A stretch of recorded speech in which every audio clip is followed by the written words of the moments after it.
मोहब्बत का कत्ल, 35 टुकड़े।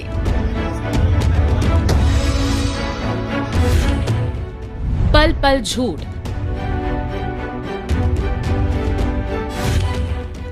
अब होगा सच से सामना। नार्को टेस्ट से आफताब खोलेगा काले राज।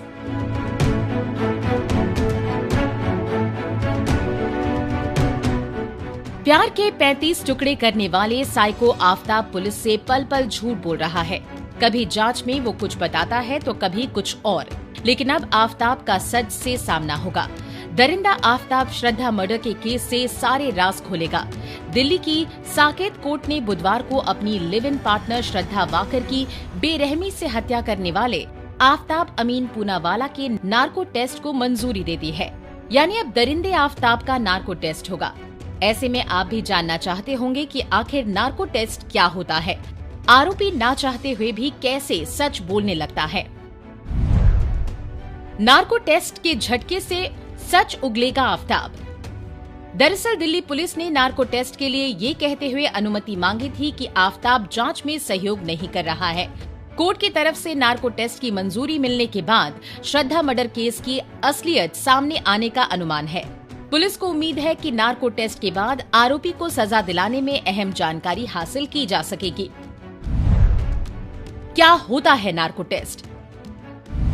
भारतीय संविधान के अनुच्छेद 20 के मुताबिक किसी भी अपराधी को खुद की गवाही के लिए बाध्य नहीं किया जा सकता।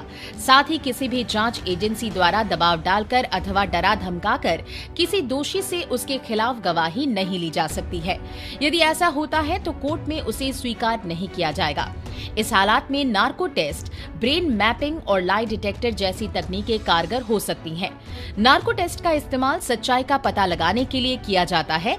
इसमें तकनीकों का इस्तेमाल कर आरोपी के दिमाग को संगा शून्य बना दिया जाता है। साथ ही मस्तिष्क की तरंगों, पल्स रेट और ब्लड प्रेशर को रिकॉर्ड किया जाता है।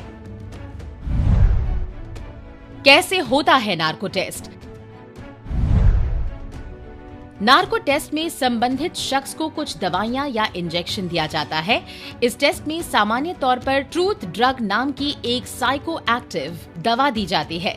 इसके बाद सोडियम पेंटोथॉल का इंजेक्शन लगाया जाता है। इस दवा के असर से शख्स अर्ध बेहोशी की हालत में चला जाता है, यानी ना उसे पूरी तरह होश होता है और ना ही पूर्ण बेहोश होता है। ऐसी स्थिति में वो पूछे जाने वाले सवालों का सही जवाब देता है। चूँकि जिससे पूछताछ की जा रही है वो शख्स अर्ध बेहोशी की हालत में होता है, तो वो झूठ गढ़ पाने में नाकाम होता है।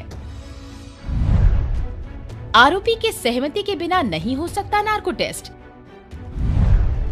नियमों के मुताबिक नार्को टेस्ट कराने के लिए व्यक्ति की सहमति भी जरूरी होती है।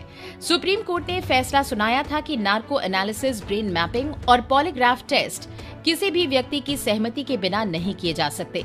शीर्ष अदालत ने इस तरह के परीक्षणों की वैधता पर सवाल उठाने वाली याचिकाओं के जवाब में कहा था कि यह अवैध और व्यक्तिगत स्वतंत्रता का उल्लंघन है। हालांकि नार्को टेस्ट के दौरान दिए गए बयान अदालत में प्राथमिक साक्ष्य के रूप में स्वीकार नहीं किए जाते हैं।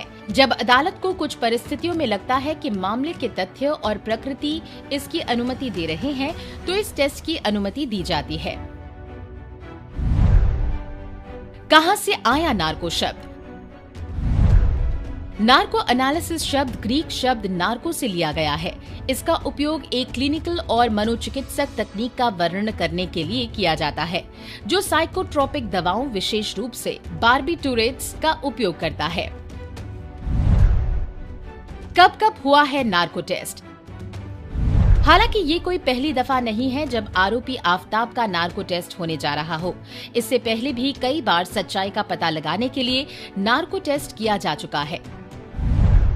अब तक 2002 के गुजरात दंगों के मामले में अब्दुल करीम तेलगी फर्जी स्टैम्प पेपर घोटाला, 2007 में निठारी हत्याकांड और 26/11 के मुंबई आतंकी हमले के मामले में पकड़े गए पाकिस्तानी आतंकी अजमल कसाब पर नार्को टेस्ट का विशेष रूप से उपयोग किया गया था। नार्को टेस्ट का रिजल्ट कितना भरोसेमंद? जांच एजेंसियों द्वारा साझा किए गए सवालों के आधार पर आरोपी व्यक्ति से डॉक्टर पूछताछ करते हैं। इस चरण के दौरान किए गए खुलासे की वीडियो रिकॉर्डिंग भी की जाती है। बात जब इस तरह की टेस्ट की होती है तो पॉलीग्राफ, नार्को या ब्रेन मैपिंग टेस्ट के नतीजे 100% सही ही आए हैं। कई ऐसे मामले भी हुए हैं जिसमें कुछ हार्डकोर क्रिमिनल इन टेस्ट को भी चकमा देने में कामयाब हो जाते हैं। हालांकि एक्सपर्ट्स का कहना है कि अगर इन टेस्ट को ठीक तरीके से किया जाए तो सही नतीजे निकलते हैं। Bureau report, Punjab Kesari TV. हमसे जुड़े रहने के लिए हमारे YouTube चैनल को सब्सक्राइब करें और नई वीडियो की नोटिफिकेशन के लिए बेल आइकॉन को दबाएं।